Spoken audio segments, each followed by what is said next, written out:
ஸ்ருதிஸ்மிருதிபுராணானாம் ஆலயம் கருணாலயம் நமாமி பகவத்பாதம் சங்கரம் லோகசங்கரம் சங்கரம் சங்கராச்சார்யம் கேசவம் பாதராயணம் சூத்ரபாஷ்யக்ருதௌ வந்தே பகவந்தः புனः புனः நிதயே சர்வவித்யானாம் விஜஷே பவரோகிணாம் குரவே சர்வலோகானாம் தக்ஷிணாமூர்த்தயே நமः.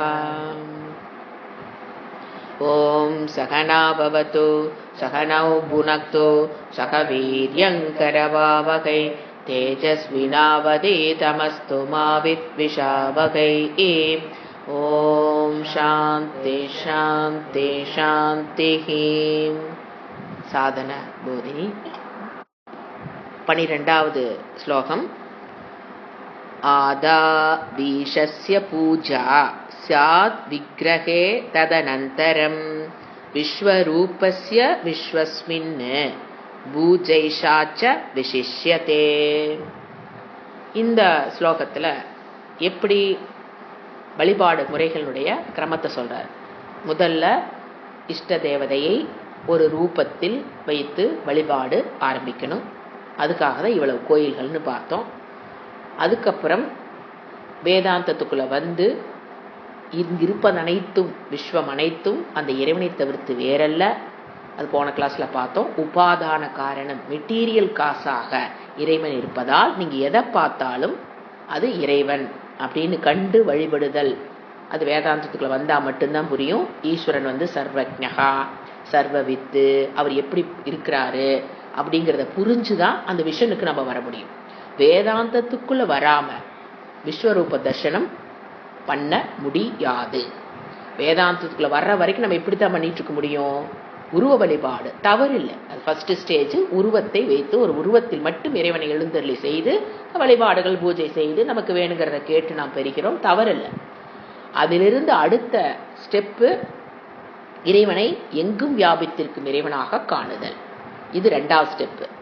அது அவர் இங்க சொல்றது அதுதான். விஸ்வரூபத்துக்கு வரணும். அவர் என்ன சொல்றாரு?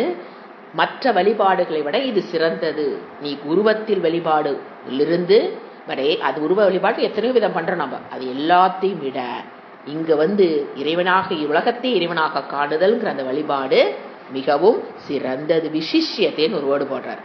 விசிஷ்யத்தை. இந்த வழிபாடு மற்ற வழிபாடுகளை அனைத்தை காட்டிலும், உருவ வழிபாட்டுக்கு நம்ம எத்தனையோ செய்யறோம் இன்னைக்கு, அதை காட்டிலும் பூஜை புனஸ்காரங்கள் சாப்பி எல்லாமே பண்றோம், எல்லாத்த விட அதை விட உயர்ந்ததுங்கிறாரு. எது?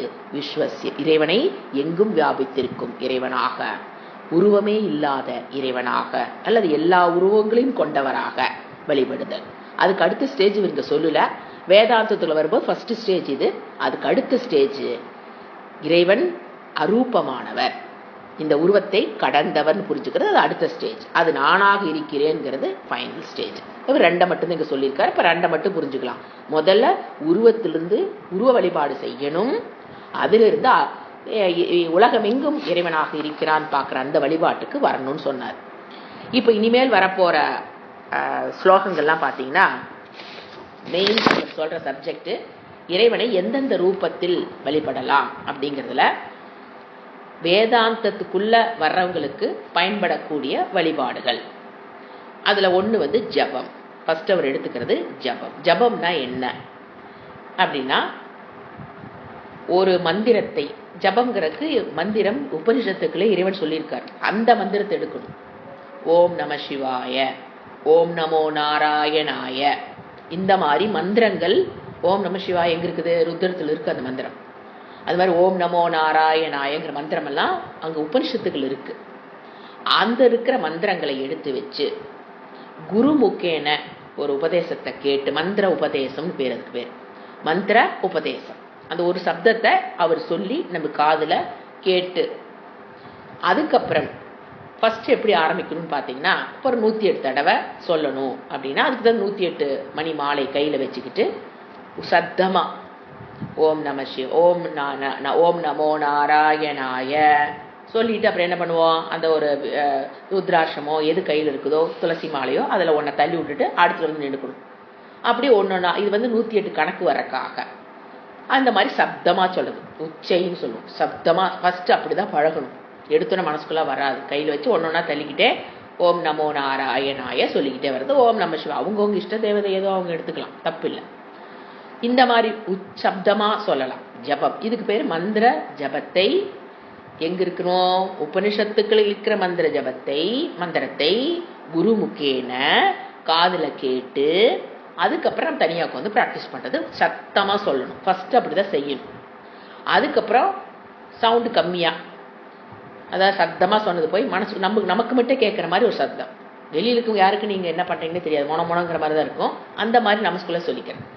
ஓம் நமோ நாராயணாய, ஓம் நமோ நாராயணாய, ஓம் நமோ நாராயணாய.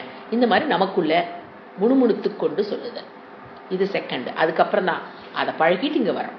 இதுக்கப்புறம் என்ன பண்ணணும்? மனதுக்குள்ள சொல்றது, சப்தமே இல்லாமல் வாயில் முணுமுணுக்காமல் மனதுக்குள்ளேயே சொல்லிக்கிட்டே வர்றது. இப்படி 3 விதமா ஜபம் பண்ணணும். ஒன்னை விட ஒண்ணுக்கு அதீத பலன் உண்டு. ஒன்னை விட ஒன்று அதிக கஷ்டம், ஒன்னை விட ஒன்று அதீத பலம் உண்டு. இது வந்து இறைவனை நோக்கி செல்றதுனால பாபக்ஷயம், திருஷ்டபலன், அதிர்ஷ்டபலன். ஏன்னா இது கர்மம் தானே, ஜபம் என்பது ஒரு கர்மம். அதுக்கு திருஷ்டபலன் இருக்கு, அதிர்ஷ்டபலன் இருக்கு. நீ செஞ்சு முடிச்சோன்னே மனம் செய்யும் போது மனம் ஒரு ஏகாக்கிரத சித்தம் கிடைக்கும், மன அமைதியாகும். அது திருஷ்டம். அதிர்ஷ்டம் புண்ணியம். அது உங்களை எங்க கூட்டிட்டு போகணுமோ அங்க கூட்டிட்டு போகும். அந்த புண்ணியம் கரெக்டா நமக்கு ஹெல்ப் பண்ணும். இந்த 3 விதமான ஜபத்திலையும் பலன் உண்டு. இதுதான் சிறந்ததுன்னு சொல்லவில்லை. பட் ஒன்னை விட ஒன்று கஷ்டமா இருக்கிறதுனால வாய் விட்டு சொல்றது ஈஸி, மனமனன்னு சொல்றது கொஞ்சம் கஷ்டம், மனசுக்குள்ளேயே சொல்றது அதோட கஷ்டம். அது கண்ட பலன் உண்டு. இது ஜபம். இது ஒவ்வொரு மனிதனும் ஒரு நாளில் குறிப்பிட்ட ஒரு 5 நிமிடத்துக்கு 10 நிமிடத்துக்காவது செஞ்சுட்டு தான் வாழ்க்கையை ஆரம்பிக்கணும்னு சாஸ்திரம் சொல்லுது. அடுத்தது தியானம். இதனுடைய பலன் என்ன? ஜபத்துடைய பலன் ஒரு மன ஒருமைப்பாடு, புண்ணியம்.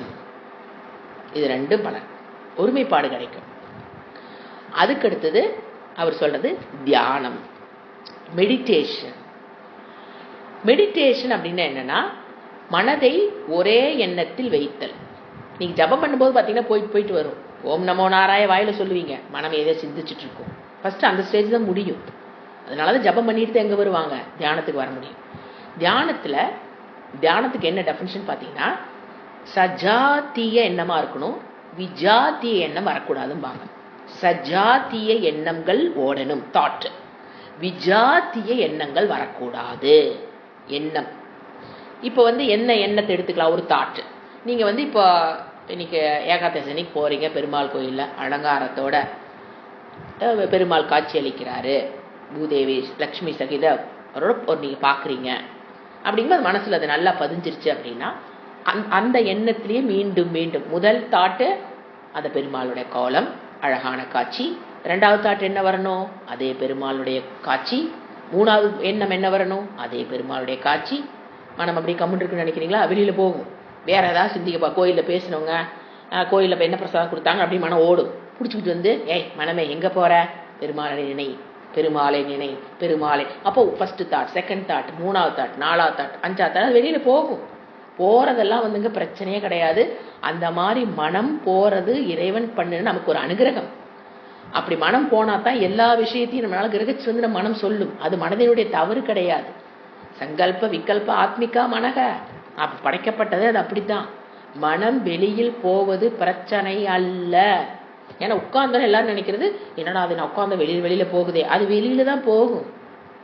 தியானம்ங்கிறது வெளியில போறத திருப்பி கொண்டாந்து சஜாத்திய எண்ணத்தில் வைக்கிறது. எது வேணா நீங்க எடுத்துக்கலாம், அதெல்லாம் சஜாத்தின்னு போட்டா நீ பெருமாளே வைக்கணுங்கிறது கிடையாது. சிவலிங்கத்தை வச்சுக்கலாம், நடராஜரை வச்சுக்கலாம், அம்பாளை வச்சுக்கலாம், முருகரை வச்சுக்கலாம், விநாயகரை வச்சுக்கலாம், எந்த தேவதையினுடைய ரூபமா இருந்தாலும் வச்சுக்கலாம். மனதில் உருவத்தை கொண்டு வரது திருப்பி திருப்பி வெளியில போகும், அதை திருப்பி நீங்க இழுத்துட்டு வருவீங்க. இப்படி அது தியானம் பண்ணும்போது அதுக்கு சில ஜபத்துக்கு வந்து அவ்வளவு நார்ம்ஸ், ரூல்ஸ் அண்ட் ரெகுலேஷன்ஸ்லாம் இல்லைங்க. நீங்க எங்க வேணா உட்காந்துக்கிட்டு சொல்லிக்கிட்டே இருக்கலாம். ஜபத்துக்கு வந்து அவ்வளவு நார்ம்ஸ் அண்ட் ரூல்ஸ் கிடையாது. ஆனா தியானத்துக்கு நார்ம்ஸ் அண்ட் ரூல்ஸ் நிறைய இருக்கு. பகிரங்க சாதனம், ஆராத்தியா படிச்சவங்களுக்கு தெரியும். இப்ப சும்மா உங்களுக்கு இன்ட்ரோடியூஸ் மட்டும் சொல்றேன். பகிரங்க சாதனம், அந்தரங்க சாதனம். அதாவது நீங்க தியானம் பண்ண கத்துக்கிட்டீங்க அப்படின்னா அது எவ்வளவு ஒரு நாளைக்கு பண்ணுவோம்? ஒரு 15 மினிட்ஸ் பண்றேன்னு வச்சுக்கலாம். மிச்சம் இருக்கிற 24 மணி நேரமா 3.25 மணி நேரம் என்ன வாழ்க்கை வாழணுங்கிறது பகிரங்க சாதனம். அதுக்குண்டான இந்திரிய கட்டுப்பாடு, மனக்கட்டுப்பாடு, சாத்வீக தியானத்துக்கு வந்து சாத்வீக எண்ணம் தேவை. சாத்வீக மனம் இருந்தால் தான் நீங்கள் தியானமே பண்ண முடியும். அப்போ ரஜோகுணத்திலிருந்து தமோ குணத்தை விடுபடுவதற்குண்டான வாழ்க்கை முறை இருக்கணும். சத்தோகுணத்தை பிடிச்சிக்கிட்டு நிற்கிற வாழ்க்கையை வாழ தெரியணும். அது பகிரங்க சாதனம். கர்மயோகம் பண்ணணும். அப்போதான் விருப்பு வெறுப்புலேருந்து மனம் விடுபடும். கர்மயோகம் பண்ணால் தான் உங்களுக்கு தியானமே ஈஸியாக செட் ஆகும். ஸோ கர்மயோகம். அப்புறம் இது வந்து பகிரங்க சாதம். கர்மயோகமாக எப்படி நம்ம பார்த்துருக்கோம், பிரசாதம் இந்த இதிலே பார்த்துருக்கோம். சாதன போதிலே பிரசாத புத்தியாகவும் அர்ப்பணா புத்தியோட செஞ்சு தர்மத்துக்கு உட்பட்டு செய்யத்தான் உங்களுக்கு தியானமே செட் ஆகும். சும்மா எங்கேயோ போய் எப்படியோ வாழ்ந்துட்டு வந்து உட்கார்ந்து அந்த 10 நிமிஷம் பண்ணுங்கிறதெல்லாம் ஏமாத்து வேலை. அப்படிலாம் மனம் செட் ஆகாது. கர்மயோகம் பண்ணி தான் நான் தியானத்துக்குள்ளே வர சொல்றாரு பகவான். ஃபர்ஸ்ட் கர்மயோக டாபிக் முடிச்சுட்டு தான் 6வது தான் அவர் பகவத்கீதையில தியானத்தை பத்தி பேசுறாரு. எடுத்தோன்னு தியானத்துல அவர் பேசவே இல்லை. ஏன்னா கஷ்டம். கர்மயோகம் ஓரளவுக்கு பண்ண ஆரம்பிச்சவங்களுக்கு தான் அந்த தியானம் செட் ஆகும். ஆச்சுங்களா? ஃபர்ஸ்ட் இது பகிரங்க சாதனை. அதுக்கடுத்து அந்தரங்க சாதனா, அந்த தியானம் ஆரம்பிக்கிறதுக்கு முன்னால எப்படி இருக்கணும் அப்படின்னு பார்த்தீங்கன்னா, உடம்பு கழுத்து இப்போ நம்ம சொல்றோம் பார்த்தீங்களா மெடிடேஷன் கிளாஸ்ல, அதுதான் நேராக வச்சு உட்காந்துக்கணும். சுக ஆசனம். உங்களுக்கு கால் தொங்க போட்டு உட்காரீங்களா, சமன்கால் போட்டு உட்காரீங்களா, அது உங்களுடைய இஷ்டம். எப்படி வேணா உட்காரலாம். இப்படித்தான் உட்காரணுங்கிறதெல்லாம் கிடையாது. சுகம். உடம்பை நான் மறக்கணும். இப்படி உட்காந்தனா எனக்கு உடம்பை நான் மறந்துடுவேன் அப்படிங்கிற இடத்துல உட்காந்துக்கலாம். உட்காந்துக்கிட்டு நேராக உட்காந்துக்கணும். ஒரு தியானம் பண்ணுறதுக்குன்னு ஒரு குறிப்பிட்ட டைமை வச்சுக்கணும். அது வந்து விவிக்த தேசம், யாரும் இல்லாத இடமா இருக்கணும். சப்தங்கள் குறைவான இடமா இருக்கணும். அப்படி கண்டிஷன்ஸ் நிறைய இருக்கு. அந்த இடத்துல உட்காந்து அந்த டைம் பார்த்தீங்கன்னா, நேற்று 5 மணிக்குன்னா இன்னைக்கு 5 மணிக்கு தான் பண்ணணும். இல்லை நான் இன்னைக்கு 6 மணிக்கு தான் டைம் இருந்தது நான் பண்ணுறேன் அப்படிலாம் தியானம் பண்ணக்கூடாது. 4:54 ஆரம்பிச்சு 5:05 முடிக்கிறோமா, 5:10 முடிக்கிறோமா, அந்த மாதிரி தான் மெடிடேஷன் பண்ணணும். அது ஒரு எத்தனை நாள் பண்ணணும்? அது வருடக்கணக்காக பண்ணி ஆகணும். ஏன்னா மனம் அப்படிதான் வெளியில போகக்கூடியதை நம்ம ஒரு இடத்துல பண்றோம்னா, செய்ய ஒரு 4 நாளே பலன் கிடைச்சிருச்சா, ஒரு வருஷத்துல பலன் கிடைச்சிருச்சா, பலனை எதிர்பார்த்து செய்யக்கூடாது. இறைவன் சொல்லியிருக்காரு, ஒரு ஏகாக்கிர சித்தத்துக்கு நம்ம இது பண்ணணும் அப்படிங்கிற மாதிரி எண்ணத்தோடு பண்ண ஆரம்பிக்கணும். அதுக்கு உண்டான பலனும் உண்டு. அது பலன் வராம இல்லை. ஏன்னா அது ஒரு செயல். அதுக்கு ஒரு அதிர்ஷ்ட பலன் உண்டு. அதுக்கு ஒரு அதிர்ஷ்ட பலன் கண்டிப்பா உண்டு. நீங்க கேட்டாலும் கேட்கலினாலும் அதுக்குண்டான பலன் வரும். ஆச்சுங்களா? இது வந்து சொன்ன பகிரங்க சாதனம். அடுத்தது எப்படி உட்காரணும், பண்ணணும், அப்புறம் எந்த விஷயத்தை எடுத்து வச்சு பண்றது, பண்ணக்கூடிய விஷயங்கள் என்னென்ன, அந்த மாதிரி நிறைய ரூல்ஸ் அண்ட் நாம்ஸ் இறைவன் கொடுத்துருக்கார். அதுதான் தியானம். இப்போ அதில் பார்த்தீங்கன்னா உபாசனைன்னு ஒன்று சொல்லுவோம். அதுவும் மெடிடேஷன் தான். ஆனால் உபாசனைங்கிறது என்னன்னு பார்த்தீங்கன்னா, உபனிஷத்துக்களில் இப்போ நம்ம உத்கீத உபாசனா, ஓம்கார உபாசனா, சாந்தோக்கு படிக்கிறவங்களுக்கு தெரியும். டிஃபரன்ஸ் உபாசனா. அது பார்த்தீங்கன்னா ஒரு ஆலம்பனம்னு ஒன்று இருக்கும். இப்போ ஓம ஆலம்பனமாக எடுத்துக்கிறது. அதில் ஒன்றை ஏற்றி வச்சு சஜாத்தி எண்ணத்தில் கொண்டு வரும். எண்ணம் ஒரே தாட்டில் கொண்டு வரும். ஓம்காரத்தை எடுத்து வச்சு அது மேலே சூரியனை ஏற்றி காணுதல். சூரிய உபாசனா, அன்ன உபாசனா. 1 2 இல்லைங்க. சாந்தோக்கிய கிளாஸில் அவங்களா ஸ்டூடெண்ட்ஸ்னால உட்கார்ந்துருக்கவே முடியாது. அத்தானா உபாசனா. உபாசனா இறைவன் கொடுத்தது. அது வந்து அதுவும் அதற்குண்டான பலன் கொடுக்கும். அது வந்து நீங்க பண்றவங்க வந்து எதை கேட்குறாங்களோ அதை கொடுக்கக்கூடிய சக்தி படைத்தது அப்படின்னு நம்ம சொல்றோம். அப்புறம் இதெல்லாம் நீங்க பண்ணிட்டு இருக்கீங்க வச்சுக்கலாமா. ஜபம் பண்ணி முடிச்சிட்டீங்க, தியானம் பண்றீங்க, உபாசனை பண்றீங்க. இதுல வந்து பாத்தீங்கன்னா நம்மளுடைய மெயின் முக்கிய பலன் என்ன? ஒரு ஏகாக்கிரத சித்தம். அப்படின்னா என்ன? மன ஒருமைப்பாடு, கான்சன்ட்ரேஷன் பவர். அதுக்காகத்தான் ஜபம், உபாசனா, தியானம். இதனுடைய முக்கிய பலன் எதுக்காக நம்ம உட்கார்ந்து பண்றோம்? இவ்வளவுதான். ஆனா சாஸ்திரம் என்ன சொல்லுது? நீ பண்ண ஆரம்பிச்சுட்ட அப்படின்னா கரெக்டா போயிட்டு இருக்கிறியா இல்லையாங்கிறது சில இடத்துல தெரியும். அதாவது அதுக்கு பேரு செகண்டரி யூஸ். பிரைமரி யூஸ் என்னன்னு கேட்டீங்கன்னா ஏகாக்கிரத சித்தம், மன ஒருமைப்பாடு. செகண்டரி என்ன? அவாந்தர பலன். எல்லாத்துக்கும் உண்டு அவாந்தர பலன். தியானத்துக்கு உண்டு, உபாசனைக்கு உண்டு. அவான செகண்டரி. அதுக்கு நம்ம முக்கிய வச்சு நம்ம பண்ணக்கூடாது. எப்பவுமே செகண்டரியாக சில பலன்கள் வரும். இப்போ யார் சொல்றா? தியானத்தை பத்தி பேசினா யார்கிட்ட தான் போயாகணும்? பதஞ்சலி என்ன சொல்றாரு? அஷ்டாங்க சொல்றாரு. தியானம் அஷ்டாங்க யோகத்தை சொல்லி கொடுக்குறாரு. அங்க அஷ்டாங்கம்னா 8 அங்கங்களை கொண்ட சொல்லி கொடுக்குறாரு. அதுல பாத்தீங்கன்னா ஒன்னொன்னுக்கு ஒரு பலன் சொல்லுவார். அதுக்கு பேர் அவாந்தர பலன். இப்போ ஒருத்தர் பொய்யே வாழ்நாள் இருந்து இன்னைக்கு வரைக்கும் பொய்யே பேசாம இருந்தான் அப்படின்னா அவன் வாயில எது வந்தாலும் அது பழிக்கும். அந்த மாதிரி ஒன்னொருக்கு உண்மையை நீங்கள் இவ்வளோ வருஷங்கள் 20 வருடங்கள்னு ஒரு கணக்கு இருக்குன்னு நினைக்கிறேன். அது மாதிரி நீங்கள் பேசிட்டு உண்மை மட்டும்தான் நான் பேசினேன், பொய்யே பேசாமல் ஒரு 20 வருடம் வாழ்ந்தோம் என்றால் நீங்கள் வாயில் என்ன வச்சிங்கனாலும் அது பழிச்சிடும், வாயில் என்ன சொன்னாலும் பழிச்சிடும் அப்படின்னு. இந்த மாதிரி இதெல்லாம் யாருக்கு பொய் பேச, அது ஒன்றுக்கு அந்த மாதிரி அவாந்தர பலன் இருக்குது. அது மாதிரி பார்த்தீங்கன்னா அனிமா சின்னதாக போகிறது, மகிமா பெருசாகிறது, லகிமா லேசாகிறது, கூடு விட்டு கூடு பாயறது, இந்த மாதிரி நிறைய பலன் இருக்குது. இப்போ உங்களை பார்த்தோன்னே அப்படியே உங்களோட எதிர்காலத்தை ஃபுல்லாக சொல்கிறது, அல்லது இறந்த காலத்தில் நீங்கள் சொல்கிறது, உங்கள் குடும்பத்தை பற்றி சொல்கிறது, நீங்கள் இப்போ எண்ணத்தை நினச்சிட்டு உட்காந்துருக்கீங்கன்னு சொல்கிறது, ஃபேஸ் ரீடிங் பண்ணுறது. அப்புறம் இப்போ ஒருத்தர் பார்க்கும்போதே இவருக்கு இவ்வளோ நாள் தான் மரணம், இவ்வளோ நாள் இவருக்கு மரணம் ஏற்பட்டுருன்னு சொல்கிறது, பார்த்தோன்னே இவர் இந்த இடத்துல பிறந்து இந்த இடத்துல வாழ்ந்துட்டு இருக்காருன்னு சொல்கிறது, இந்த மாதிரி சக்தி.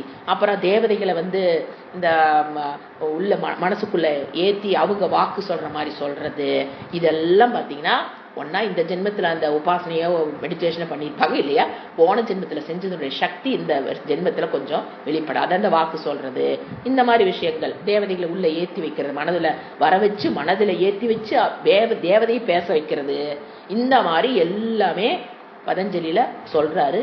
எஸ், இதெல்லாம் மூட நம்பிக்கை கிடையாது, அவாந்தர பலனா மெடிடேஷன்.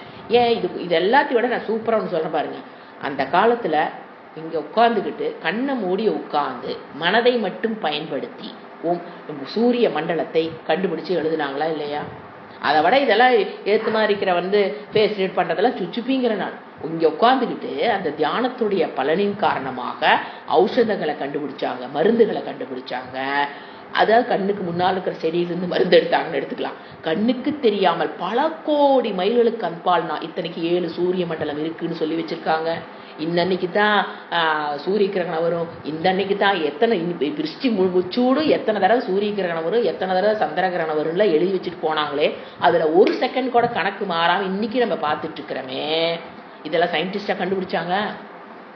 அப்போ இதெல்லாம் எப்படி அவங்களால முடிஞ்சுது? அமானுஷ்யமான சக்தி. எஸ், எடுத்துக்கலாம், அமானுஷ்யமான சக்தினே எடுத்துக்குங்க. எப்படி அவங்களுக்கு கிடைச்சது வேண்டாமா? நம்ம முருகர விநாயகர் தேவதை அவருக்கு தொட்டு கொடுத்துட்டாரு, அதனால அந்த சக்தி அப்படியே உள்ள தாட்டி விட்டாரு, அப்படியெல்லாம் கிடையாது. கஷ்டப்பட்டு தவம் தவம் தவம். ஒருத்தரும் பார்த்தீங்கன்னா 30 வருஷம் 40 வருஷம் தவம் பண்ணவங்களா இருக்காங்க. தவத்திலேயே அப்படின்னாங்க காலையிலேருந்து சாயங்காலம் வைக்கணும்னு போடக்கூடாது, சாப்பாடு எல்லாம் எடுத்துட்டு மறுபடியும் போய் வாழ்க்கையே என்னது தவம் தவம். அந்த மாதிரி கிடைச்சவருடைய அந்த மிராக்கிள் தான் என்னது, அவாந்தர பலன் தான் என்னது நாம இப்ப பார்த்துக்கிறது. எதுவுமே கேலி கூத்தோ மூட நம்பிக்கையோ அல்ல. இது மூட நம்பிக்கைன்னு சொன்னா அப்போ 9 பிளானட் இருக்குன்னு கண்டுபிடிச்சு ஜோசி எழுதி வச்சாங்களே, அப்ப அது மூட நம்பிக்கையா? இன்னைக்கு நான் சூரிய கிரகணம் ஒர்க் அவுட் ஆகிட்டு தான் இருக்கு. இது மூட நம்பிக்கை கிடையாது, இது நம்மளுடைய கலாச்சாரத்தில் வருகிற ஒரு விஷயம். முதல்ல நமக்கு புரியணும்.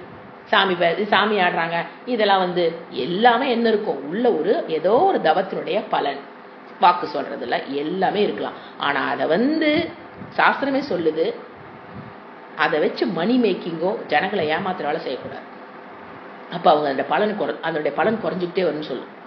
அதான் இந்த சக்தி நீ பெற்றுட்டியா, அதுலேருந்து நீ அதுக்கப்புறம் நான் என்ன பண்ணணும்? இப்போ ஒன்றும் வேண்டாம், நான் தியானம் பண்ணிட்டு இருக்கேன், எனக்கு இப்படி நின்னோடனே எனக்கு அவங்க ஹிஸ்ட்ரியே சொல்ல தெரியுது, பேப்பரே வேண்டாம், எது அந்த கட்டமே தேவையில்லை, பார்த்தோன்னே எனக்கு எல்லாம் பையன் இருக்குது பிள்ளை இருக்குது, இந்த பையனுக்கு கல்யாணம் பிள்ளை கல்யாணம் அது 2 குழந்தை, அது இனிமேல் இப்போ தான் பையனுக்கு கல்யாணம், எல்லாமே எனக்கு தெரியுது, எதே தேவையில்லை, கட்டமே தேவையில்லாத அளவுக்கு எனக்கு பார்த்தோன்னே சொல்லக்கூடிய சக்தி கிடைச்சிருச்சுன்னு வச்சுக்கோங்க. பிகாஸ் ஆஃப் அவாந்தர பலம் ஆஃப் மெடிடேஷன். அது முதல்ல புரிஞ்சுக்கணும். வந்ததுக்கப்புறம் அதை சுயநலத்துக்காக பணம் சம்பாதிப்பதற்காக பயன்படுத்தக்கூடாது. பொது நலனுக்காக மற்றவர்களுடைய நன்மைக்காக என்ன பண்ணலாம், நீ பயன்படுத்தலாம்.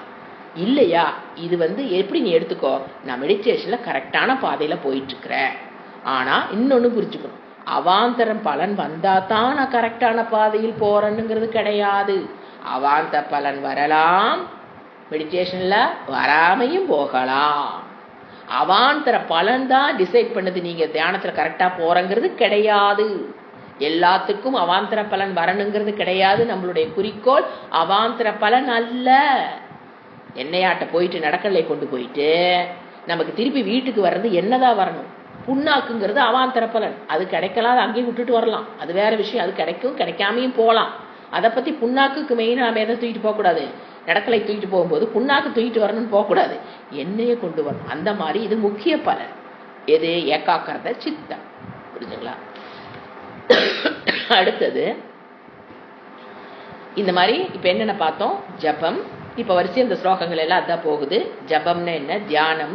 உபாசனை பற்றி அதிகம் சொல்லலை, நான் சாந்தோக்கிய உபனிஷத்துக்கு நானே எடுத்து சொன்னேன். இப்போ அடுத்த ஸ்லோகம் ஒரு 4-5 ஸ்லோகங்களுக்கு இதே தான் வருது. எப்படி ஜபம் பண்ணுறது, எப்படி தியானம் பண்ணுறது. 13வது ஸ்லோகம். ஈஷஸ்தவோ ஜபஸ்சாபி வாச்சிக்கம் கர்ம கத்யதே ஜபஸ்ச த்ரிவிதோ நேயஹ ஸ்தியானாதீனாம் ச வேததஹ. ஈஷஸ்தவஹ, தவோ தவக, அது தவம்னா இறைவனை புகழ்தல், மந்திரத்தை சொல்லி. ஜபக அபி, இறைவனுடைய நாமத்தை மீண்டும் மீண்டும் சொல்லுதல், மந்திரத்தை சொல்லுதல். அது என்ன? ஜபம். அது என்னதான்? அது ஜபக சாபி, அதுவும் ஜபம்தான். வாச்சிக்கம் கர்மம், அதுவும் ஜபமும் என்னதான்? ஒரு வாச்சிக்க கர்மம், வாயால் செய்யக்கூடிய ஒரு கர்மம், இறைவனை நோக்கி செய்யக்கூடிய வாச்சிக்க கர்மம். கத்தியதே, சொல்லப்படுகிறது. இதுவும் ஒரு வாச்சிக்க கர்மம். ஏன் கர்மத்தில் கொண்டாந்து போடுறான்னு பார்த்தீங்கன்னா, அந்த கர்மம்னா நமக்கு எல்லாமே புரியும். கர்த்தான் ஒரு ஆள் இருப்பான், அதுக்குண்டான கர்ம பலன் உண்டு, திருஷ்ட பலன் உண்டு, அதிர்ஷ்ட பலன் உண்டு. இதெல்லாம் புரிஞ்சுக்கிறதுக்காக கர்மம்னு புரிஞ்சுக்கணும். என்ன கர்மம்னா அது உள்ள இருக்கிற அர்த்தத்துக்குள்ள நம்ம உள்ள ஏற்றுக்கணும். அடுத்தது ஜபக. ஜபம் திரிவிதக நேயக, ஜபத்தில் 3 விதம் அறியப்படுகிறது.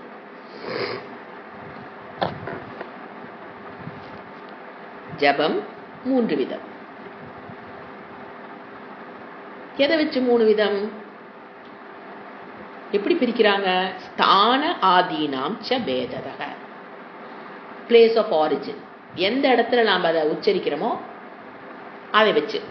இப்போ தொண்டையிலேருந்து ஆரம்பிச்சு நல்லா சத்தமாக சொல்றது, மொனமொனன் வாய்க்குள்ள சொல்றது, அல்லது வாயே யூஸ் பண்ணாமல் மனசில் சொல்றது. பிளேஸ் ஆஃப் ஆரிஜின், அதை வச்சு அது சொல்றப்படுற இடத்தை வச்சு 3ஆக பிரிக்கிறோம்.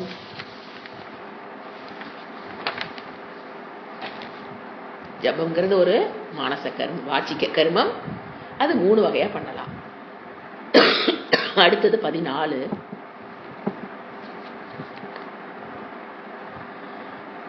உச்சைருச்சம் விஜானியாத் உபாம்சும் சைவ மந்ததக சித்தஜம் மானசம் வித்யாத் உத்தரோத்தரம் உத்தமம். ஒன்னை விட ஒன்று சிறந்தது. எது? ஃபர்ஸ்ட் உச்சைஹி, சப்தமா சொல்றது.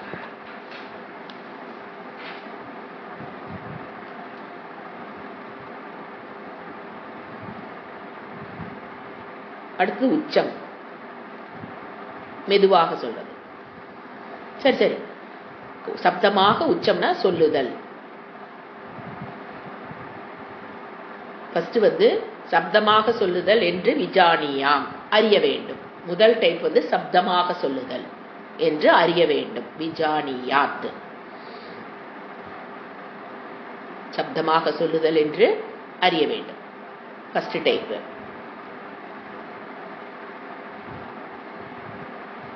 ரெண்டாவது பேரு உபாம்சு. ஃபர்ஸ்ட் பேரு உச்சைகி, அடுத்து உபாம்சு. உபாம்சும் ச ஏவ மந்ததக, பிரிச்சு சொல்றேன். உபாம்சு ச ஏவ மந்ததக. உபாம்சுனா மெதுவாக கூறுதல், மொனமொனன்னு சொல்லணும் இல்லையா, அது மாதிரி. இது 2வது வகை. 3வது எப்படி சொல்றான்? சித்தம். சித்தம் ஜம், ஜம்னா பிறக்கிறது. எங்க பிறக்குது?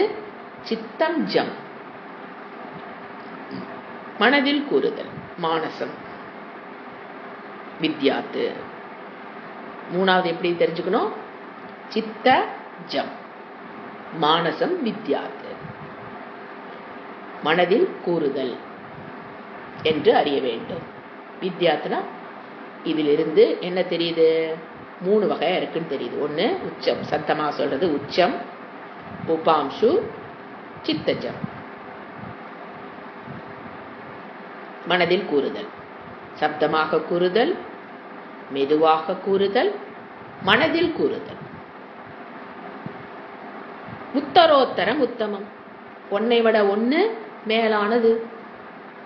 செய்யறது கஷ்டம், பலனும் அதிகம். வாயில சொல்றதை விட மொனமொனன்னு சொல்றது கஷ்டம், மொனமொனன்னு சொல்றதை விட மனசுல சொல்றதுங்கிறது இன்னும் கஷ்டம். பழக்கத்தினால தான் வரும். அது என்ன சொல்றாரு? ஒன்னை விட ஒன்று பலம் அதிகம். உத்தரோத்தரம்.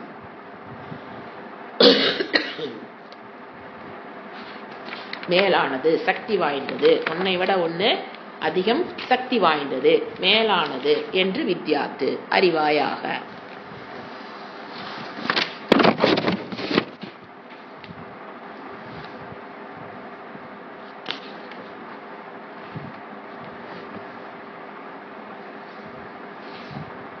அடுத்தது 15வது ஸ்லோகம். யஸ்ய விருத்தி பிரவாகஸ்ய விஷயோ பகவான் பவேத் தஸ்ய மானச காரியஸ்ய சம்யா தியானமிதி ஸ்மிருதா. அப்புறம் தியானத்தை பத்தி சொல்றார். படிக்கும்போது உங்களுக்கு தெரியும் தியானம். இப்ப என்ன முடிஞ்சாச்சு? ஜபம் முடிஞ்சாச்சு, தியானம். First word யஸ்ய.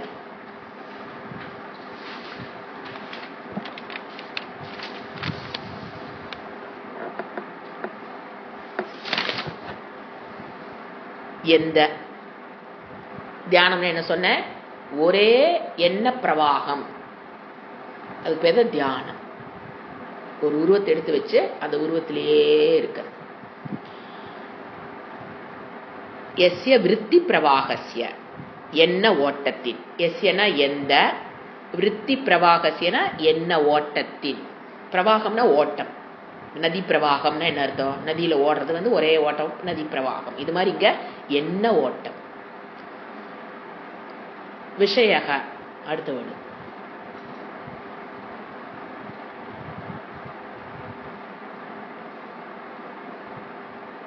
விஷயங்கள்.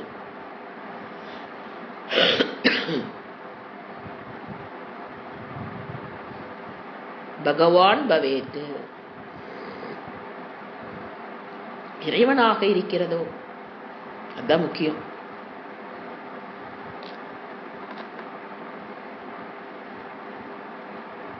அது ஜபமாகட்டும், உபாசனையாகட்டும், இறைவனை கொண்டு வராமல் பண்ணுவது உபாசனையும் கிடையாது, தவமும் கிடையாது. அதை புரிஞ்சுக்கணும். இறைவனுடைய இது உள்ள இருக்கணும். அதான் இறைவனாக இருக்கிறதோ பகவான் பவேத், அந்த எண்ணம் இறைவனுடைய எண்ணமாக இருக்கணும்.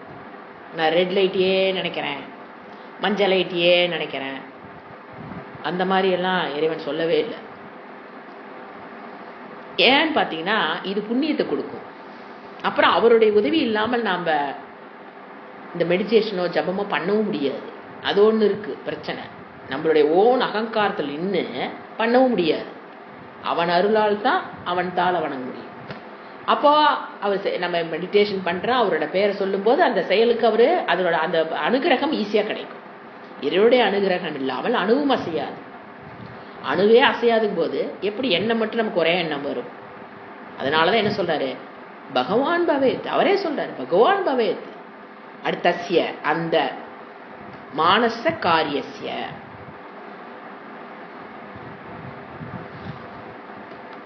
செகண்ட் லைனு, தஸ்ய மானச காரியஸ்ய, அந்த மானச கார்ம மானச செயலுக்கு.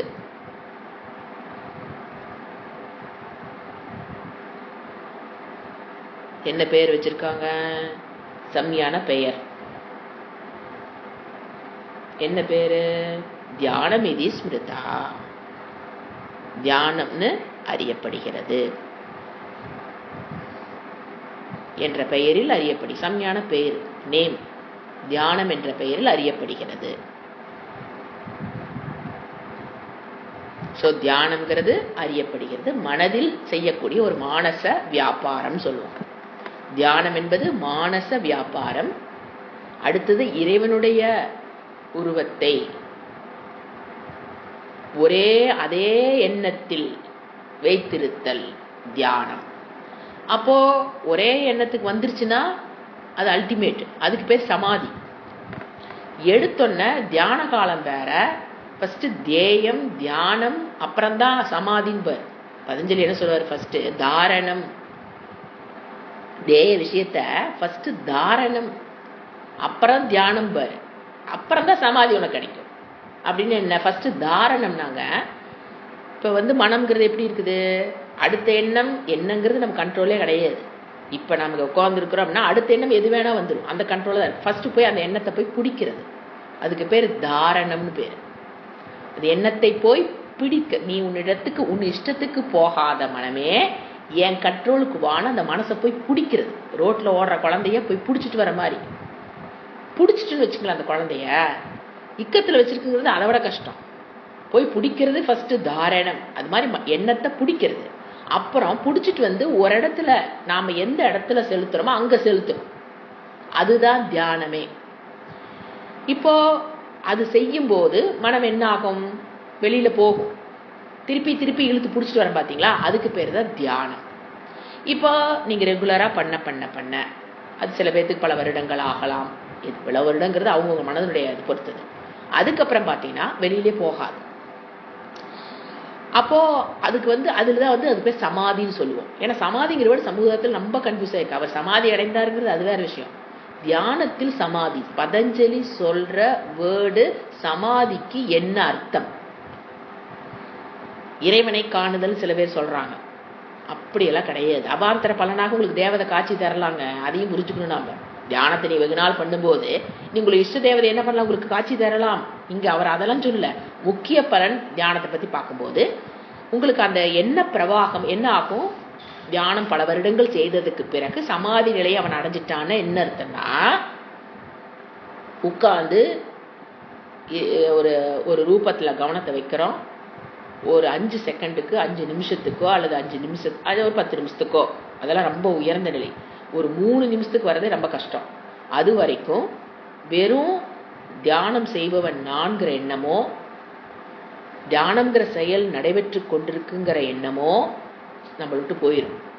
ஒன்னே ஒண்ணு, எந்த விஷயத்துல தியானம் பண்ணமோ, தேய விஷயம் பேரு, எந்த விஷயத்தை நாம் தியானத்துக்கு எடுத்தோமோ அது மட்டும் நிற்கும். என்ன போயிரும், நான் தியானம் பண்ணிட்டு இருக்கிறேன், தியானம்ங்கிற செயல் நடைபெற்று கொண்டிருக்கிறது, அதை நான் பண்றேன், இந்த ரெண்டும் போயிடும். தியானம்ங்கிற செயல் தியாயக்காக நான் தியானத்தை பண்றேங்கிறதும், தியானங்கிற செயல் நடைபெற்று இருக்கு நான் தியானங்கிற செயல் ரெண்டு நம்ம விட்டு போயிடும். என்ன நிற்கும் சமாதியில, நம்ம எதை எடுத்து வச்சோமோ அது மட்டும் என்ன பிரவாகம் டிஸ்டர்ப் இல்லாம எஃபர்ட்லெஸ்லி உங்களுடைய முயற்சி இல்லாமல் தானாக நிற்கும். அதுதான் சமாதின்னு பேர். அது எவ்வளவு நேரத்துக்கு இருக்கும், அது அவங்கவுங்களுடைய திறமையை பொறுத்தது. இப்போ நான் சொன்னேன் இல்லையா, மேக்சிமம் ஒரு 5 நிமிடம்னு வச்சுக்கலாமே. உதாரணத்துக்கு ஒரு நாள் ஃபுல்லால இருக்க முடியாது, ஒரு 5 நிமிடம் 10-15 நிமிடம்லாம் அது பெரிய சாதனை. ஒரு 5 நிமிடம் என்னால் இருக்க முடியுதுன்னு வச்சுக்கோங்க. என்ன நடக்குதுன்னு பாருங்க. ஏன்னா அதுதான் மோட்சம்னு சொல்லி கொடுக்குறவங்களும் இருக்காங்க. அதை நெகேட் பண்றதுக்காக நான் சொல்றேன். இப்போ நீங்க இதெல்லாம் பழகி எது பகிரங்க சாதனம் அந்தரங்க சாதனம் தியானம் எல்லாம் பண்ணணும் இல்லையா, எல்லாம் கரெக்டா உட்காந்து அந்த டைமுக்கு ஒரு 5 வருஷம் பண்ணி எங்க போயிட்டீங்க, நீங்க சமாதி நிலைக்கு அடைஞ்சிட்டீங்க. சமாதின்னு என்ன, நான் தியானம் பண்றவன், நான் தியானம் பண்ற செயல், இது ரெண்டையும் மறந்துட்டு என்ன விஷயம் அது மட்டும் அப்படியே ஓடிட்டு இருக்கும் 5 நிமிஷத்துக்கு. அதுக்கப்புறம் போக முடியாது. அந்த மனதுக்கு ஒரு சக்தி இருக்குங்க, அவ்வளவு தூரம் தான் அங்க போயிட்டு உங்களுடைய எஃபர்ட்டே எல்லாம் அது நடைபெறும். இப்ப தியானம்ங்கிறது எப்படி, உங்களுடைய முயற்சியில தான் நடைபெறணும். நான் கண்ண மூடி உட்காந்துருக்கேன், என் தியானம் பண்ண உட்காந்துருக்கேன், தியானத்துக்கு இந்த விஷயத்தை எடுத்து வச்சிருக்கேன், மனம் இப்ப வெளியில போகுது, என் மனமே உள்ளவா, வில்ஃபுல்லி உங்களுடைய கண்ட்ரோல்ல தான் தியானம் நடைபெறும். ஆனா சமாதிங்கிறது உங்களோட கண்ட்ரோலை நீங்க உங்களையே மறந்துடுவீங்க, உங்களுடைய முயற்சியே இல்லாமல் ஒரு அனுபவம். சில பேர் என்ன நினைச்சுக்கிறாங்க, அதுதான் பிரம்மான ஆனந்தம். அது ஏன்னா அந்த இடத்துல உங்களுக்கு எந்த துக்கம் ஒண்ணுமே தெரியாது. இங்க அகங்காரம் அங்க காணாம போயிருதே. அப்போ என்ன நினைச்சுக்கிறாங்க, அது மோட்சம் அப்படின்னா அது மோட்சம் வச்சுக்கிறாங்கன்னு வச்சுக்கோங்க. மோட்சம் என்ன? நிலையான ஆனந்தம் இல்லைங்களா? இப்போ நீங்க அது வரைக்கும் அந்த ஆனந்தத்தை அனுபவிக்கிறீங்க. 5 நிமிஷம் கழிச்சு அதுக்கப்புறம் தான் இப்போ நம்ம பேசணும். நீங்க 5 நிமிஷத்துக்கு நீங்க அதுல இருக்கீங்க. பிரம்மானந்தம். எது நான் தான் கர்த்தானோ போக்தானோ எதுவுமே இல்லாம ஒரு ஆனந்தம், ஆத்மானந்தம். ஆனா 5 நிமிஷம் கழிச்சு என்ன ஆகும்? திருப்பி ஒரு சின்ன கொசு கடிச்சா கூட டொப்புன்னு அடிக்கும்போது அந்த சமாதியிலிருந்து கீழே வந்துருவோம். அப்ப என்ன தெரியும்? நான் இவ்வளவு நேரம் தியானம் பண்ணியிருக்கேன், ஆனா எனக்கு தெரியாம நான் தியானத்துல உட்காந்துருக்கேன், இந்த விஷயத்தை எடுத்து வச்சு தியானம் பண்ணினேன், எனக்கு முன்னால இந்த உலகம் பழையபடி வரும் காட்சிக்கு. அதுக்கு முன்னால கண்ணு மூடி இருந்தாலும் திறந்தாலும் அந்த காட்சிக்கு அது இல்லை. இப்போ என்ன வருது காட்சிக்கு? இந்த உலகம் வருது. திருப்பி இந்த உலகம் என்ன பண்ணும்? பயமுறுத்தும். ஏன்? இந்த உலகத்தை பற்றி அஜ்ஞானம், என்னை பற்றி அஜ்ஞானம் இன்னும் போகல. அப்ப என்ன பண்ணு? இந்த உலகம் என்னை பயமுறுத்தும், என்னை கர்வப்பட வைக்கும், பொறாமைப்பட வைக்கும். ஏன்னா அகங்காரம் பாதித்தமாகல. அகங்காரம் கொஞ்ச நேரத்துக்கு ஆஃப் பண்ணிட்டு வந்திருக்கீங்களே தவிர, பாதித்தம்னா இந்த அகங்காரம்னு ஒண்ணு இல்லைங்கிறது கண்டுபிடிச்சு அறிவினால் போக்கக்கூடியது பாதித்த அகங்காரம். அங்க அகங்காரம் இல்லதான், அந்த ஆனந்தத்தை நீங்க அனுபவிச்சிருக்கலாம், பட் டெம்பரரி. ஏன்? திருப்பி நீங்க கண்ணை முழிச்சாகணும், சாப்பிட்டாகணும், தூங்கி ஆகணும், உயிர் வாழ்ந்தாகணுமே. அப்போ மறுபடியும் இந்த உலகமும் கண்ணுக்கு தெரியும். அப்போ உங்களை திட்டவங்களுக்கு மேல கோபம் தான் வரும். நம்மளுக்கு துரோகம் பண்ணவங்களை பார்க்கும்போது துரோகம் தான், கோபம் தான் வரும். உன்னை சாதிச்சுட்டவங்க போது கர்வம் தான் வரும். எந்த விதமான மனதில் இருக்கிற கிளேசங்களும் போவதற்கு வாய்ப்பு ரொம்ப ரொம்ப கம்மி. சோ அந்த சமாதி நிலைக்கு போறதுங்கிறப்ப என்ன புரிஞ்சுக்கணும்? இட் இஸ் நாட் மோக்ஷம், அது அவாந்தர பலன் ஆஃப் மெடிடேஷன். போனாலும் தப்பில்லை, போகலினாலும் தப்பில்லை. போனாதான் நான் கரெக்டா மெடிடேஷன் பண்ணிட்டேங்கிறது கிடையவே கிடையாது. போகலிங்கிறதுக்காக நான் சரியான பாதையில் போகலிங்கிறது கிடையாது. அது நமக்கு முக்கியம் அல்ல. இப்ப தியானத்தினுடைய முக்கிய கோணம் சமாதி நிலைக்கு போறதுங்கிறது அல்ல. ஏன்? அங்க பதஞ்சலியே சொல்லுவாரு, ஈஸ்வர பிரணிதானே நம்பர். அதாவது இந்த பலம் கிடைக்கும், அதெல்லாம் நீ தப்பு கிடையாது. ஆனா எங்க வந்துடணும்? ஈஸ்வர விசாரத்துக்கு வந்துடணும்.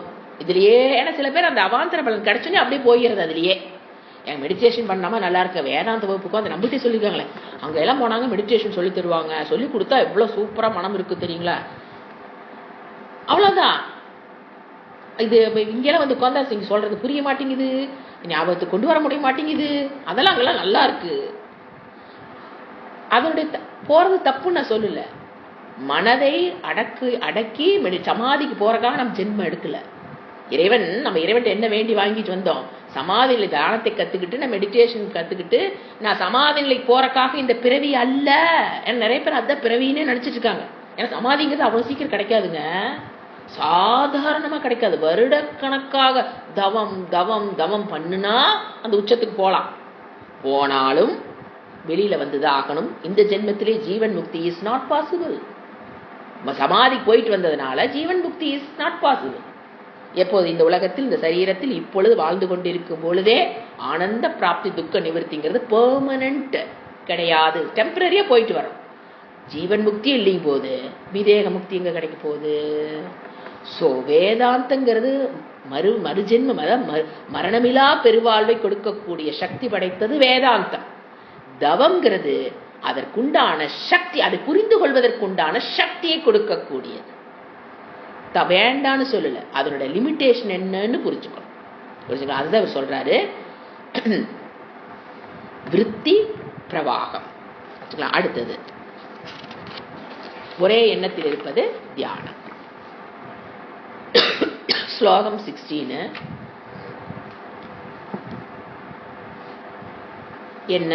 நைச்சல்யம் ஹி பலம் தஸ்ய நைவ காபி சமத்கிருதிஹி புண்ணியம் சாப்பி பவேதேன தஸ்யேஷ விஷயத்வதஹ. நைச்சல்யம் ஹி பலம். அதான் சொன்னேன். தியானம் பண்றீங்க, உபாசனை பண்றீங்கன்னா என்ன பலன்? நைச்சல்யம், சஞ்சலம் இல்லாத மனம். நிச்சலம் நைச்சல்யம். முதல்ல அந்த வேர்டு புரிஞ்சுக்கணும். இதனால நைஷ்கர்மி சித்தியே போட்டார் பாஸ்கர். சங்கரோட ஸ்டூடெண்ட் நைஷ்கர்மி சித்தின்னு ஒரு புக்கு போட்டிருக்காரு. நைச்சல்யம்னா சஞ்சலம் இல்லாத ஸ்திரமான மனம். அதுதான் இதனுடைய பலன். என்ன? நீங்க சமாதிக்கே போனாலும் சரி, தியானம்னா நான் சொல்ற மாதிரி அஷ்டாங்க யோகத்தையே யோசனை பண்ணிக்க. யமா நியமா தாரண தியானம் சமாதி எல்லாமே நீங்க முடிச்சிட்டீங்கன்னா கூட பலன் என்னன்னு கேட்டா மனம் ஸ்திரம், சஞ்சலம் இல்லாத மனம், விக்ஷேபம் இல்லாத மனம். இதுதான் பலன். ஒரே லைன்ல சொல்லிட்டாரு, நைச்சல்யம் ஹி பலன். மனம் ஸ்திரமாகும், அசஞ்சலம், நிச்சலம், நிச்சலமான ஒரு ஏகாக்கிரத சித்தம்னு சொல்லுவோம். இதைத்தான் நம்ம ஏகாக்கிரத சித்தம். சஞ்சலம் இல்லாத மனம், விக்ஷேபம் இல்லாத மனம். தஸ்ய அதனுடைய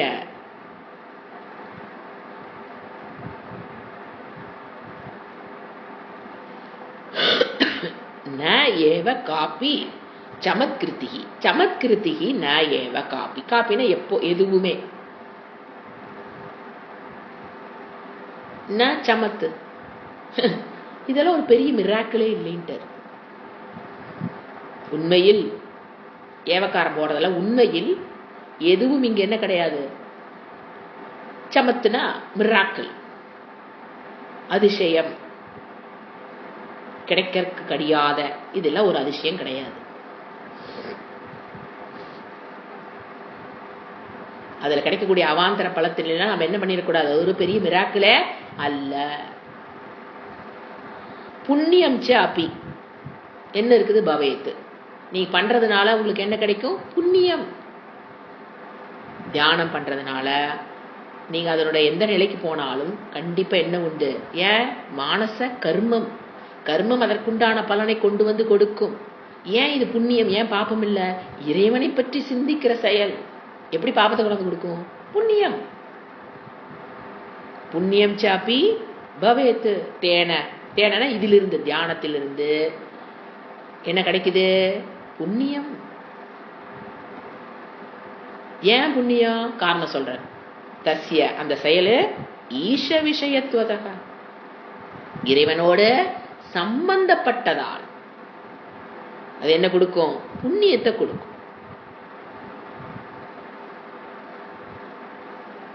சோ தியானம் அதனுடைய பலன் சஞ்சலம் இல்லாத மனம், விக்ஷேபம் இல்லாத மனம். சஞ்சலம் நாங்க இப்படி ஆகுமா, அப்படியா, இப்படியா, அப்படியாங்கிறது சஞ்சலம். விக்ஷேபங்கிறது பாத்தீங்கன்னா பயம், அந்த மாதிரி இப்படி ஆயிருமோ அப்படி ஆயிருமோ, அந்த மாதிரி விரோதமான பாவம், அதுதான் விக்ஷேபம். ரெண்டும் இல்லாம எதை நாம சஞ்சலமற்ற மனம் இருக்கா இல்லைன்னு எப்ப கண்டுபிடிக்க முடியும், நீங்க ஒரு காரியத்தை எடுத்து செய்யறீங்க, அது படிக்கிறதா இருக்கலாம், செயல் புரிதா இருக்கலாம், விசாரமா இருக்கலாம், ஆத்ம விசாரமா இருக்கலாம், எதை செஞ்சாலும் அந்த சிறிய செயலை தவிர்த்து வேற எங்கேயும் மனம் போகாமல் இருப்பதுதான் சஞ்சலம் இல்லாத மனம். அது கிடைக்கும். எடுத்த காரியத்தில் மனம் ஒருமைப்படும், மன ஒருமைப்பாடு செய்கிற செயலில். இதுதான் உபாசனையுடைய தவத்தினுடைய பலன். இதை தவிர வேற மிராக்களுக்காக நாம் சஞ்சலம் தியானம் செய்வது கிடையாது.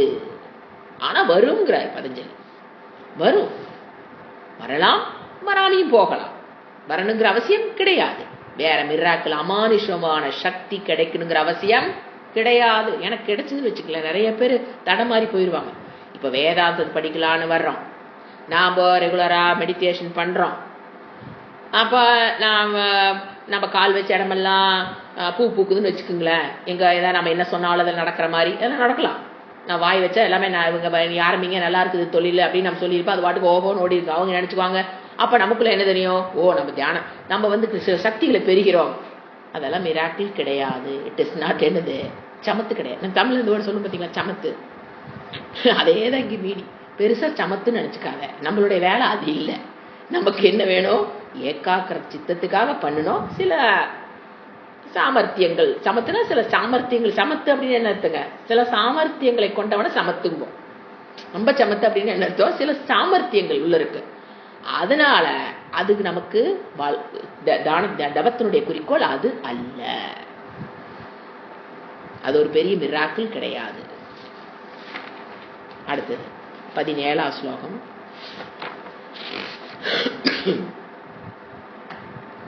இத்யேவம் ஹி நிரூப்யந்தே சாதனானி மனிஷிபிஹி சன்னிபத்யோபகாரிணி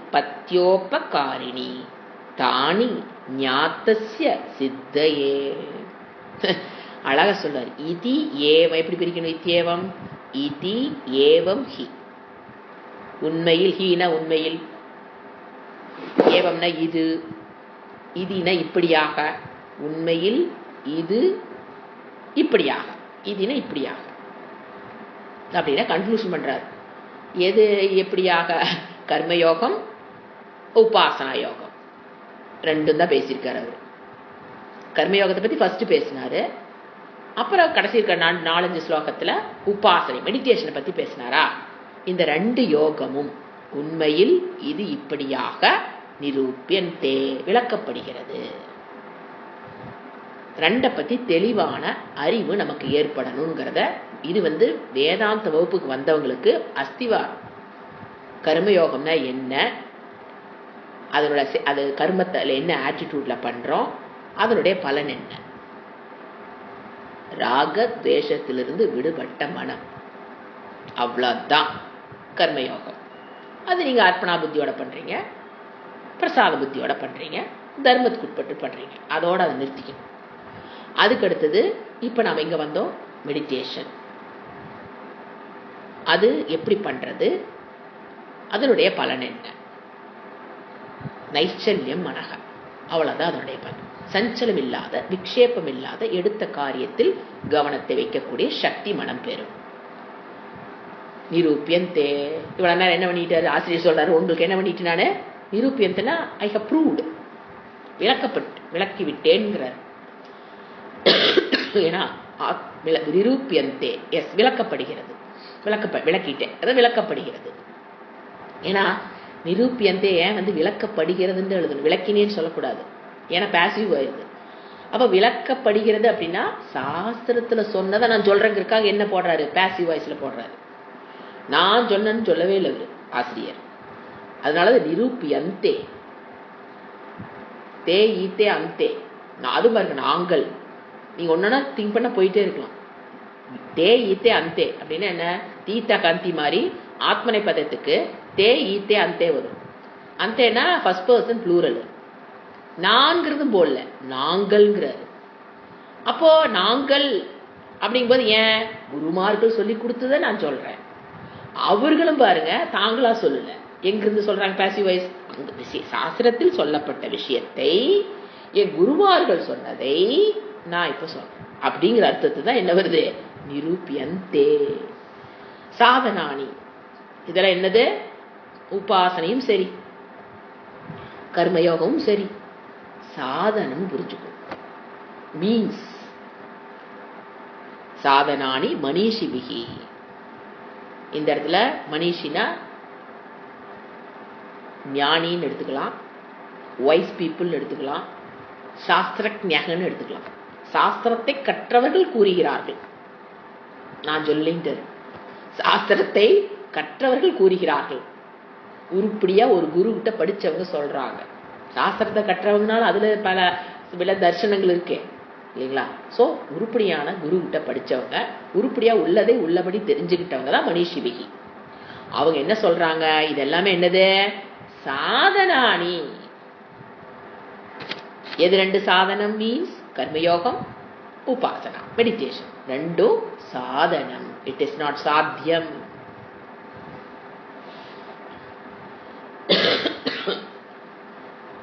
சம் நிபத்திய, அதுதான் அந்த சன் வந்திருக்கு, இம் இன்னாக்குற சந்தி. சம் நிபத்திய உபகாரிணி, இதெல்லாம் என்னது, உபகாரிணி, preparatory steps. They are all preparatory steps. They will prepare you to understand Shastra. Upakarini, they will help you. எதுக்கு, to understand Shastra. தானி, இவை ஞானஸ்ய சித்தையே, எதுக்கு உபகாரிணி ஹெல்ப்ஃபுல்லா இருக்கும்? ஞானசிய சித்தையே, ஞானம் ஏற்படுவதற்கு தானினா இந்த இடத்துல கர்மயோகம் உபாசனா இந்த ரெண்டும் உபகாரிணி. தி பெஸ்ட் சம்யக் எப்படி புரிஞ்சுக்கணும்? சம்யக் தி பெஸ்ட் உபகாரிணி, தி பெஸ்ட் சாதனம் ஃபார் ஞானம். சித்தையே எதை பற்றிய ஞானம்? இறைவனை பற்றிய, என்னை பற்றிய, ஆத்ம பிரம்ம தத்துவத்தை பற்றிய பிரம்ம வித்யாவிற்கு, ஆத்ம ஞானத்திற்கு இதெல்லாம் சம்யக்கு உபகாரிணி. preparatory steps, they will prepare you to understand Sastra. ரெண்டுமே கர்மயோகம் சரி உபாசனையும் சரி அதோட நிறுத்திக்கணும். தட் இஸ் அது என்ன சொல்ல வராரு? கர்மயோகம் is not ultimate in this life, தியானம் இஸ் நாட் அல்டிமேட். அது ரெண்டும் சப்போர்ட்டிங் மீடியம். எதுக்கு அப்ப சப்போர்ட்னா? வேற எதுக்கு? ஞானத்துக்கு. ஞானத்தை அடைவதற்கு இது ரெண்டும் உபகாரிணி. அழகான வேர்டு உபகாரிணி. அடுத்தது இது நல்லா புரிஞ்சுக்குங்க. ஏன்னா என்னோட இதே பார்த்தீங்கன்னா சாதனம் தான். இவர் இந்த புக்கு ஃபுல்லா எதை தான் சொல்றாரு? சாதன போதினி, சாதனத்தை டீச் பண்ற. போதம்னு புத்து சுண்ணோ அறிந்து கொள்ளுதல். அடுத்தது விகல்பஸ்ச பவே தத்ர ருச்சி சக்தியாதி பேததஹ யோக்யம் ஞானாய சித்தம் ஸ்யாத் தேன தேஷாம் கிருதார்த்தனா. ஈஸியான லாங்குவேஜ் தான். விகல்பச்ச பவே தத்ர,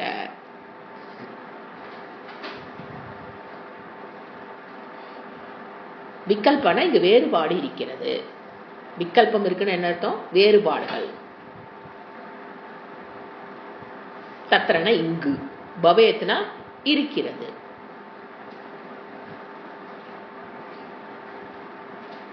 எதை பொறுத்து வேறுபாடு இருக்குது? ருச்சி சக்தியாதி பேததக, அவங்களுடைய சக்தி ருசி அதை பொறுத்து பேதம் இருக்குங்கிறார்.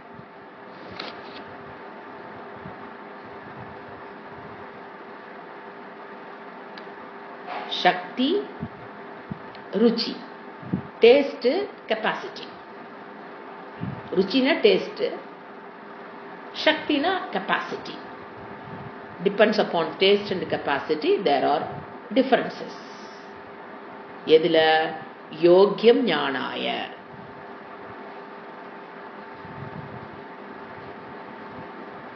ஞானத்தை பெறுவதற்குண்டான யோக்கியத்தை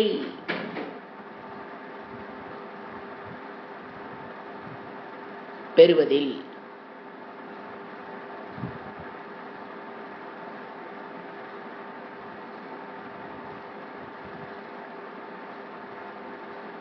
ஞானத்துக்குண்டான குவாலிஃபிகேஷனை பெறுவதில்.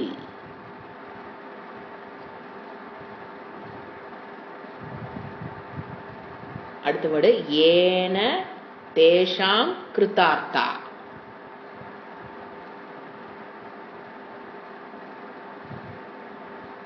என்ன டிஃபரன்ஸ்? இது கம்ப்ளீட் பண்ணிக்கலாம், அப்புறம் என்ன டிஃபரன்ஸ் சொல்றேன். இதனால் அதனுடைய கிருதார்த்தனா அதனுடைய தேவை முடிவடைகிறது, நிறைவடைகிறது. இதனால் அதனுடைய அதனுடைய கர்மயோகம் உபாசனம் மெடிடேஷன் இது ரெண்டுனுடைய தேவை நிறைவடைகிறது. என்ன சொல்றாரு? இதுல நிறைய விகல்பங்கள் இருக்கு, ஒத்துக்கிறேன். எது? கர்மயோகத்துல விகல்பம் கிடையாது, உபாசனையில விகல்பங்கள் நிறைய. டைப் ஆஃப் மெடிடேஷன்ஸ் ஏகப்பட்டது, ஒன்று ரெண்டு இல்லை. இறைவன் கொடுத்ததே பார்த்தீங்கன்னா ஏகப்பட்ட மெடிடேஷன்ஸ் உபாசனை கொடுத்துருக்காரு. நமக்கு தோணும் ஒன்று சொன்னா பத்தாதா எல்லாத்துக்கும், அதையே எல்லாம் ஃபாலோ பண்ண வேண்டியதானே. அது என்ன உத்கீதா என்ன, ஓம்காரம் என்ன, அதில் இதில் ஏற்று இதில் அதை ஏற்றுன, எது ஆலம்பனம் மறந்து போயிடுது, அது எதில் ஏற்றுறது, இத்தனை எதுக்கு விகல்பம் எதுக்கு அப்படிங்கிறது இவர் விளக்குறாரு. எதுக்கு இறைவன் இவ்வளவு டிஃப்ரெண்ட் டைப்ஸ் ஆஃப் மெடிடேஷன் என்னது ஃபர்ஸ்ட் எடுத்து என்ன நாம பண்றதே பார்த்தீங்கன்னா என்னென்ன பண்றோம்? ரிலாக்ஸேஷன் மெடிடேஷன் பண்றோம், கான்சன்ட்ரேஷன் மெடிடேஷன் பண்றோம், அப்புறம் மானச பிரார்த்தனா வேற, மானச ஜபம் வேற. இப்படி எதுக்கு இத்தனை different? Because of different shakti and ruchi in the people. மனிதர்களிடம் டிஃபரெண்ட் ருசி இருக்குது, டிஃபரெண்ட் சக்தி இருக்குது. சோ எல்லாத்துக்கும் ஒரே விதமான மெடிடேஷனை இறைவன் கொடுக்க முடியாது. சில பேர்த்துக்கு சிலது ஒர்க் அவுட் ஆகும், சில பேர்த்தினால சிலது செய்ய முடியாது. அப்போ அவங்களுடைய டேஸ்டும் மாறும். ஏன் மாறுது? தமோ குணத்தில் இருக்கவங்களுக்கு ஒரு விதமான மெடிடேஷன் தான் முடிக்க போகுது, ரஜோ குணத்தில் இருக்கவங்களுக்கு ஒரு டைப் ஆஃப் மெடிடேஷன் தான் முடிக்க போகுது, சத்துவ குணத்தில் இருக்கவங்களுக்கு ஒரு விதமான மெடிடேஷன் தான் முடிக்க போகுது. அது 3 மட்டுமா இருக்கு. சத்துவ குணத்தில் கிரடேஷன் இருக்கும் இல்லையா? கிரடேஷன் இருக்கா இல்லையா? தமோ குணத்துல கிரடேஷன் இருக்கா இல்லையா? ரஜோ குணத்துல கிரடேஷன் இருக்கா இல்லையா? 10%, 20%. அந்த மாதிரி ஒவ்வொரு மனிதனும் ஒரு டேஸ்ட் சக்தியோட பிறக்கிறானா இல்லையா? ஒரு டேஸ்ட் ஒரு சக்தி. ஏன்னு அவனுக்கு தெரியாது.